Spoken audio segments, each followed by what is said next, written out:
सेब की यानी कि एप्पल की खट्टी मीठी चटनी। सेब के फायदे तो सभी जानते हैं। इनमें वो सभी न्यूट्रिएंट्स होते हैं जो हमारी पूरी हेल्थ के लिए बहुत ही फायदेमंद माने जाते हैं। और आप इसे 1.5 से 2 महीने के लिए किसी कांच के एयर टाइट कंटेनर में स्टोर करके भी रख सकते हैं। और अगर इसे आप फ्रिज में रखेंगे तो इसकी शेल्फ लाइफ और भी बढ़ जाएगी। पूरी, पराठा या फिर सिंपल चपाती के साथ भी ये चटनी बहुत ही टेस्टी लगती है। अगर आपको ये एप्पल की खट्टी मीठी चटनी की रेसिपी पसंद आई तो वीडियो को लाइक करें, दोस्तों और फैमिली में ज़रूर शेयर करें। और अगर चैनल पे नए हैं तो अगली वीडियो पाने के लिए चैनल को सब्सक्राइब कर लें। मैंने 2 सेब यानी कि 2 एप्पल लिए हैं। इन्हें अच्छे से धोकर मैंने पोंछ लिया है। वज़न में ये 250 ग्राम है। अभी इनके छिलके को रिमूव करेंगे। तो इस तरह के पिलर से मैं इसके छिलके को रिमूव कर रही हूँ। अगर आपके पास एप्पल कटर है तो आप उसका भी इस्तेमाल कर सकते हैं। आप किसी भी तरह के एप्पल का यहाँ पे इस्तेमाल कर सकते हैं। जैसे मैंने लिए हैं वैसे भी आप ले सकते हैं, या फिर जो हरे वाले आते हैं जो कि हल्के से खट्टे होते हैं, आप उन एप्पल का भी यहाँ पे इस्तेमाल कर सकते हैं। तो आप देख सकते हैं दोनों ही एप्पल के छिलकों को मैंने रिमूव कर लिया है। अभी एप्पल की कटिंग कर लेंगे।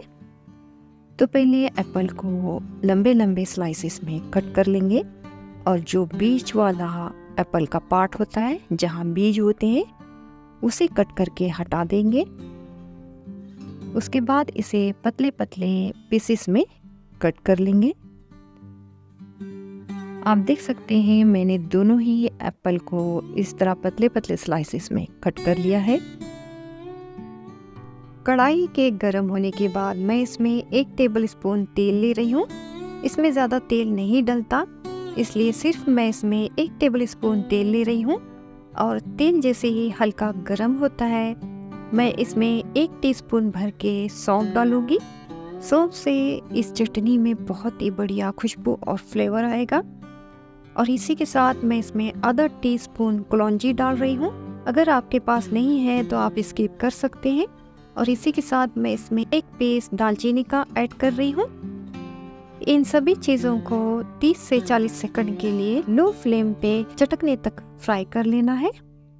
उसके बाद जो हमने एप्पल के पीसेस को कट करके रखा है वो इसमें ऐड कर देंगे और एप्पल को सारी ही चीज़ों के साथ अच्छे से मिक्स कर लेंगे। स्टार्टिंग से एंड तक इस चटनी को हम लो ही फ्लेम पे बनाएंगे। फ्लेम को बिल्कुल भी बढ़ाना नहीं है। एप्पल के पीसेस को सारी ही चीज़ों के साथ अच्छे से मिक्स करने के बाद मैं इसमें आधा टीस्पून नमक ऐड कर रही हूँ। नमक ऐड करने से एप्पल जल्दी सॉफ्ट हो जाएगा। नमक के साथ एप्पल के पीसेस को अच्छे से मिक्स करने के बाद इस पे लीड लगाकर मैं इसे लो फ्लेम पे एप्पल के सॉफ्ट होने तक पका लूँगी। और बीच बीच में इसे 1 से 2 बार ज़रूर चेक करें कि कहीं कढ़ाई में नीचे से लग न जाए। एप्पल को पकते हुए लो फ्लेम पे पूरे 5 मिनट हो चुके हैं। मैंने इसे बीच में 1 बार चेक किया था। आप देख सकते हैं एप्पल अच्छे से सॉफ्ट हो चुके हैं। वैसे भी एप्पल बहुत जल्दी सॉफ्ट हो जाते हैं। इसे सॉफ्ट होने में ज़्यादा टाइम नहीं लगता। अभी एक मैशर की मदद से इसे मैश करेंगे। इसे पूरी तरह मैश नहीं करना है, बस इसे रफली मैश करना है कि एप्पल के चंक्स थोड़े से बाकी रहने चाहिए। पूरी तरह इसे मैश नहीं करना है। इसे मैंने रफली मैश कर लिया है। आप देख सकते हैं इसमें अभी भी एप्पल के छोटे चंक्स बाकी हैं। इसमें अच्छा सा कलर देने के लिए मैं इसमें 1 टीस्पून भर के कश्मीरी लाल मिर्च पाउडर ऐड कर रही हूँ। और इसी के साथ तीखी वाली आधा टीस्पून मैं लाल मिर्च पाउडर ऐड करूँगी। मिर्च को एप्पल के साथ बस मिक्स कर लेंगे। इसके बाद इसमें चीनी ऐड करेंगे।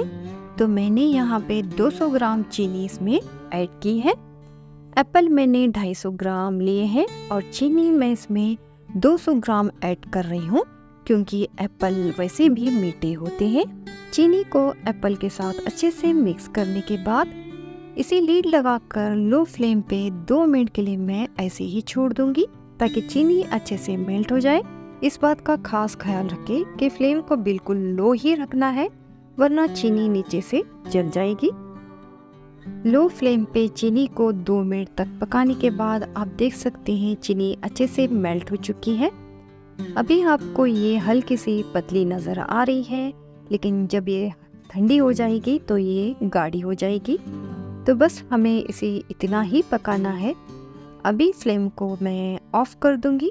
जब ये थोड़ा सा ठंडा हो जाए तो इसे और भी चटपटा बनाने के लिए मैं इसमें 1 टेबल स्पून भर के विनेगर ऐड कर रही हूँ। अगर आपके पास विनेगर नहीं है तो आप इसकी जगह नींबू का जूस भी ऐड कर सकते हैं। विनेगर जो है वो प्रिजर्वेटिव का काम करता है। इसे डालने से चटनी की शेल्फ लाइफ जो है वो बढ़ जाती है। आप इसे आराम से 1.5 से 2 महीने के लिए किसी भी कांच के एयर टाइट कंटेनर में स्टोर करके रख सकते हैं। और अगर आप इसे फ्रिज में रखेंगे तो इससे भी ज़्यादा इसकी शेल्फ लाइफ बढ़ जाएगी। पूरी, पराठा या फिर नॉर्मल चपाती के साथ भी ये चटनी बहुत ही टेस्टी लगती है। अगर आपको एप्पल की ये चटपटी चटनी अच्छी लगी हो तो वीडियो को लाइक करें, दोस्तों और फैमिली में ज़रूर शेयर करें। और अगर चैनल पे नए हैं तो अगली वीडियो पाने के लिए चैनल को सब्सक्राइब कर लें।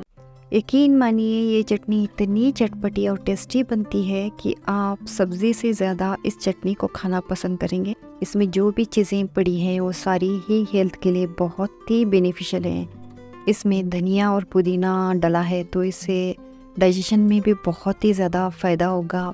आप इससे अपना वज़न भी घटा सकते हैं। बस 1 टेबल स्पून डेली इसका खाने में इस्तेमाल करना होगा। इसे हम 7 से 8 महीने तक आराम से स्टोर कर सकते हैं। हरी मिर्च की ये चटपटी और हेल्दी चटनी की रेसिपी पसंद आई हो तो वीडियो को लाइक करें, दोस्तों और फैमिली में ज़रूर शेयर करें। और अगर चैनल पे नए हैं तो अगली वीडियो पाने के लिए चैनल को सब्सक्राइब कर लें। हरा धनिया, पुदीना और हरी मिर्च को अच्छे से धोने के बाद इसके पानी को पूरी तरह ड्रेन आउट कर लिया है। फिर इन्हें पंखे के नीचे किचन टॉवेल पे इस तरह फैला दिया है। पिछले 1 घंटे से मैंने इन्हें इसी तरह पंखे के नीचे छोड़ा हुआ है और बीच में 1 से 2 बार मैंने इसे उलट पलट किया है ताकि इसमें जो भी पानी बचा हुआ है वो अच्छी तरह ड्राई हो जाए। आप देख सकते हैं धनिया अच्छे से ड्राई हो चुका है, इसमें बिल्कुल भी अभी पानी नहीं बचा है। इसी तरह ये होना चाहिए। इसकी जड़ों को कट करके अलग कर दिया है। फिर इसे अच्छे से साफ कर लिया है। इसे इस तरह रफली कट कर लेना है। मैंने 1 पंच धनिया लिया है जो कि तकरीबन 100 ग्राम है। इस तरह मैंने इसे रफली कट कर लिया है। अभी इसे एक बाउल में ट्रांसफ़र कर देंगे। पुदीने के पत्ते भी इसी में ऐड कर देंगे। अब देख सकते हैं इसे भी अच्छे से मैंने सुखा लिया है। ये भी मैंने 1 बंच लिया था जो कि तकरीबन 50 ग्राम है। मैंने यहाँ पे 2 टाइप की हरी मिर्च ली है। ये मोटी वाली हरी मिर्च मैंने 250 ग्राम ली है जो कि कम तीखी होती है, और ये नॉर्मल वाली हरी मिर्च जो कि तीखी होती है 100 ग्राम ली है। अभी मिर्चों की कटिंग करेंगे। इस तरह इसे पीसेस में ज़रूर कट करें ताकि जब हम इसे पीसें तो ये जल्दी से और अच्छे से पीस जाए। मिर्चों को मैंने डंडी समेत ही धोया है। उसके बाद इसके पानी को ड्रेन आउट करके इसे भी अच्छे से सुखा लिया है। इसमें बिल्कुल भी पानी नहीं है। आप भी मिर्चों को डंडी समेत ही धोएं ताकि इसमें पानी न चला जाए।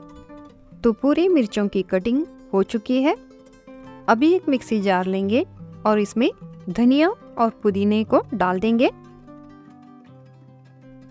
अभी इसे पीसना है, तो पानी के बगैर तो ये अच्छे से पीसेगा नहीं, तो इसके लिए इसमें 1/4 कप मैंने विनेगर डाल दिया है। अभी इसे पीस लेंगे। अब देख सकते हैं मैंने इसका अच्छा सा फाइन पेस्ट बना लिया है। अभी इसमें कट की हुई हरी मिर्च को डालेंगे। आप सोच रहे होंगे हरा धनिया और पुदीने के साथ ही मैंने इसे क्यों नहीं पीसा, क्योंकि हरा धनिया और पुदीने का हमने पेस्ट बना लिया है और हरी मिर्च को हमें दरदरा पीसना है। अभी इसमें लहसुन डाल देंगे। मैंने 100 ग्राम लहसुन लिया है। अभी हरी मिर्च और लहसुन को दरदरा पीस लेंगे। आप देख सकते हैं इसे मैंने दरदरा पीसा है। अभी इसे एक बाउल में ट्रांसफर कर लेंगे। मैं इसमें 1 टेबल स्पून भर के नमक डाल रही हूँ। आप अपने टेस्ट के हिसाब से डालकर इसे अच्छे से मिक्स कर लें। अभी इसे साइड में रखेंगे। यहाँ पे कढ़ाई में 1 कप मैं तेल डाल रही हूँ और तेल को गर्म होने देंगे। तेल गर्म हो चुका है, इसमें 1.5 बड़ा चम्मच मैं जीरा डाल रही हूँ और जैसे ही जीरा चटकता है फ्लेम को ऑफ कर देंगे और तेल को थोड़ा सा ठंडा होने देंगे। अभी तेल को हरी चटनी में डाल देंगे। तेल थोड़ा सा ठंडा हो चुका है, मैंने इसे लगभग 15 से 20 मिनट के लिए ठंडा होने के लिए छोड़ दिया था। तेल के थोड़ा सा ठंडा होने के बाद ही इसमें डालें। अगर गरम गरम डालेंगे तो हाथों पे छींटे उड़ सकती है। तेल को सारी चीज़ों के साथ अच्छे से मिक्स करने के बाद इसे फिर से लगभग 20 से 25 मिनट के लिए छोड़ देंगे ताकि जो तेल थोड़ा सा गर्म है वो पूरी तरह ठंडा हो जाए। चटनी पूरी तरह ठंडी हो चुकी है। अभी इसमें मैं 1/4 कप नींबू का जूस डाल रही हूँ। इस बात का खास ख्याल रखें कि जब चटनी पूरी तरह ठंडी हो जाए तभी नींबू के जूस को इसमें डालें, वरना चटनी कड़वी हो जाएगी, चटनी का टेस्ट खराब हो जाएगा। नींबू के जूस को चटनी में अच्छे से मिक्स कर लिया है। हमारी चटपटी हरी चटनी बनके तैयार है। चटनी को स्टोर करने के लिए इस तरह की कोई कांच की या प्लास्टिक की जार ले लेंगे। इसमें बिल्कुल भी पानी नहीं होना चाहिए, बिल्कुल भी ड्राई और सूखी होनी चाहिए, तभी हम इस चटनी को 7 से 8 महीने के लिए अच्छे से स्टोर कर पाएंगे। तो चटनी को जार में ट्रांसफ़र कर देंगे। यकीन मानिए ये चटनी इतनी चटपटी और टेस्टी बनती है कि आप सब्ज़ी से ज़्यादा इस चटनी को खाना पसंद करेंगे। आप इसे रोटी, चावल या फिर किसी भी स्नैक्स के साथ इसे खा सकते हैं। ये इतनी चटपटी और टेस्टी और हेल्दी है कि आप इसे बच्चों को टिफ़िन में किसी स्नैक्स के साथ भी दे सकते हैं। ये चटनी चटपटी होने के साथ साथ बहुत ही हेल्दी है। इसमें जो भी चीज़ें पड़ी हैं वो सारी ही हेल्थ के लिए बहुत ही बेनिफिशियल हैं। इसमें धनिया और पुदीना डला है तो इससे डाइजेशन में भी बहुत ही ज़्यादा फ़ायदा होगा। आप इससे अपना वज़न भी घटा सकते हैं। बस 1 टेबल स्पून डेली इसका खाने में इस्तेमाल करना होगा। इसमें जो विनेगर, ऑयल और नींबू का जूस पड़ा है ये प्रिजर्वेटिव का काम करेगा। इसकी वजह से इसे हम 7 से 8 महीने तक आराम से स्टोर कर सकते हैं। हरी मिर्च की ये चटपटी और हेल्दी चटनी की रेसिपी पसंद आई हो तो वीडियो को लाइक करें, दोस्तों और फैमिली में ज़रूर शेयर करें। तो मिलते हैं ऐसी किसी रेसिपी के साथ अगली वीडियो में। तब तक के लिए टेक केयर।